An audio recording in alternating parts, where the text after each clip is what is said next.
In my last video, I talked about how various traumas, repressions, and different energies need to come out of us during periods of psychosis in order for us to heal bipolar disorder. However, there is one part of the healing that, while not so disturbing for the bipolar person, can be extremely disturbing for our families. So disturbing, in fact, that they could motivate them to want you medicated for your entire life. And what is this horrific thing that needs to be stopped at all costs? The truth.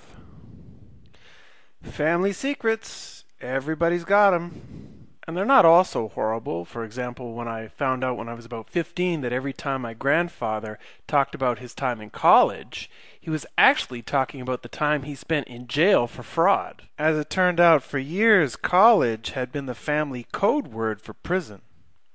And then there was the time I found out I was part Micmac Indian. Actually, I found that pretty cool. However, for most of us, the truths we need to talk about during psychosis are much more serious than that. Family secrets such as rape or incest, if mentioned, can tear apart the entire family structure. Now, these secrets could be of a personal nature, like telling the family that you're gay. It could be just stating the obvious, like perhaps that your parents haven't loved each other for 20 years, even though they keep acting like they do. Or it could be something that you did that you consider to be a sin. And it was from working with a few people in psychosis, as well as receiving a lot of emails, that I gained a new appreciation for the ritual of confession within the Catholic Church.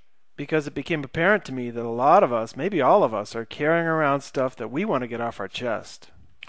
Now, in my case, my parents were quite receptive to what I had to say, but I know for the most part, parents usually aren't. Typical responses from parents when bipolar people bring up the truth are things like, "Well, what are you getting so emotional about?" Or, "You're crazy, your thoughts are wrong." Or, "I don't understand you, haven't we given you a good life?" These are all ways that the family denies the truth of what the bipolar person is saying. And then to make matters worse, when confronted with all this truth, they take the person to the psychiatrist, who covers the whole thing over with the biggest lie of all, which is that the person is mentally ill. That's why they're having these thoughts and feelings. The reason they're mentally ill is they've got a chemical imbalance, they need drugs, and their thoughts and feelings are basically to be ignored. And of course, this is a huge relief for the family, who can now wash their hands of the whole experience, knowing that there's nothing really wrong with them or their family. The only problem is that their daughter has a little bit too much serotonin going to the brain. Or maybe it's dopamine. Or maybe it's not enough serotonin. I don't know, I get mixed up. So when the opportunity presents itself, clearing of the conscience of personal secrets, family secrets, untold truths, sins of the past, can be a very healing experience when you're in psychosis.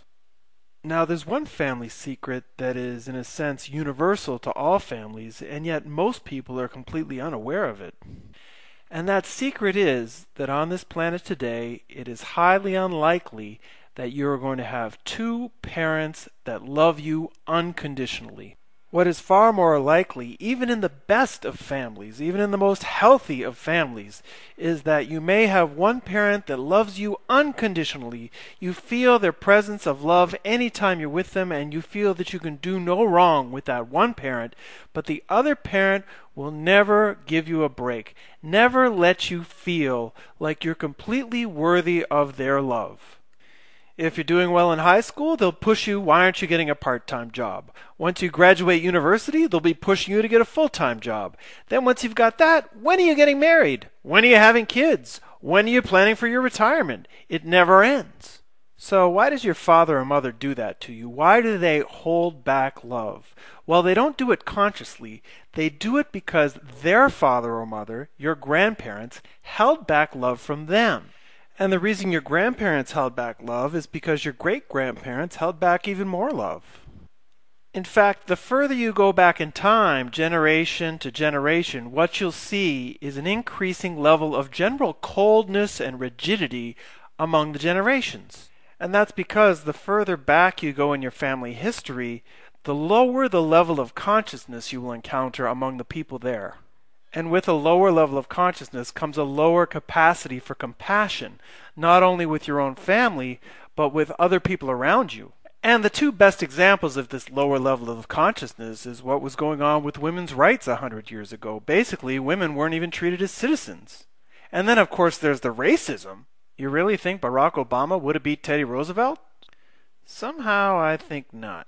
Now please keep in mind when I talk about a generation, I am referring generally, and that in any generation of people or in any culture, some people were ahead of others. So that someone like Abe Lincoln or Nelson Mandela were clearly ahead of the level of consciousness of their own cultures.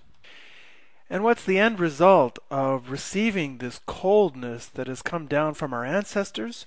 Well, it basically leaves us with a feeling of a void in our soul, a sense of emptiness in our life, because we didn't receive all of the unconditional love that we could have when we were young.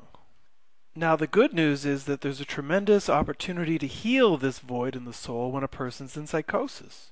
The only trouble is how you go about healing this void in the soul is very controversial in itself. Because what it requires is that when the person in psychosis asks for affectionate love, that love be delivered by the support people or by the therapist. So in practical terms, what that means is that the person in psychosis may look to a supporter for a tremendously warm, affectionate, loving embrace. And while the support person needs to maintain the sacred spirit of the experience, not allowing things to become sexual, the intensity of affection shared could be extremely intimate, the type that we usually only reserve for our lovers. Now, this kind of contact is considered illegal today because of the risk of sexual impropriety, and in fact the great psychiatrist Dr. John Weir Perry lost his license because he was providing this kind of warm affection to female clients. However, Dr. Stangroff insists on the therapeutic benefits of this approach, saying that basically once your soul's void is filled, you're no longer looking for mother figures or father figures in your relationships, and you can find someone that's better suited to your true personality. So just to finish off, whether you're trying to fill this soul's void, or whether you're trying to speak truths or personal secrets that have been hidden for years, both of these movements are trying to bring a deeper level of integrity to your life as you move forward.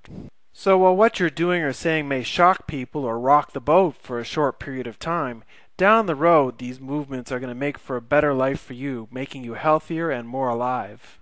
It'll also allow you to raise your kids, whenever you have them, with a little more warmth than you had growing up. And finally, please remember that while all of these issues have a lot to do with our families, especially our parents, try to keep in mind that chances are if you've got it rough, probably your parents had it even tougher from their parents, and that the people out there with the biggest problems to deal with are the people with no parents at all.